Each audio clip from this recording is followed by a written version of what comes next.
Are you designing a 3CX phone system solution for your team? When designing a communication and collaboration platform, there's a lot of decisions you have to make. Today I want to focus on three very basic ones that I believe are the first things to think about when designing a 3CX phone system solution. First of all, the level of license that you select is very important. Now that's going to be determined by the specific feature needs of your team. 3CX offers a pro and an enterprise level license. So the enterprise level license offers additional AI functionality and Teams integrations and a few added benefits. But for the most part and for most users, the Pro Edition license is very, very powerful. The next design decision is going to be the capacity.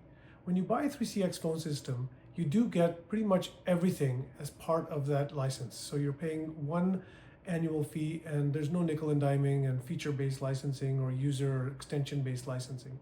But you do have to select the capacity once. So if, let's say, for example, you've got a team of 50 users, you may decide that 12 to 15 is the number of simultaneous calls that they're going to be making at any given time.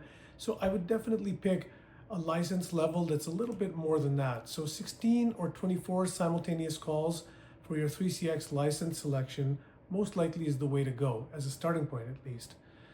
The last consideration would be your SIP trunk channels. SIP trunking is essentially the connectivity that allows you to make and receive calls with the outside world. So you also have to have enough of those lines or channels so that when your customers are calling you, they're not getting a busy tone. When your salespeople need to make their calls, there's ample capacity for them to do so.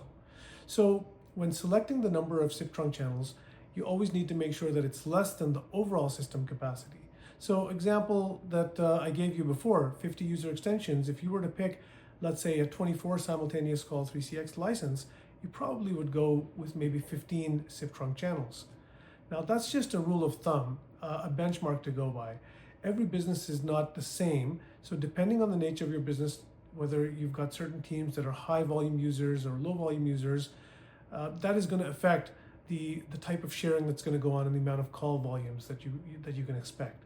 But if you start designing along these lines, you can always go back and use the advanced reporting functionality that 3CX offers you and then adjust your capacities accordingly later.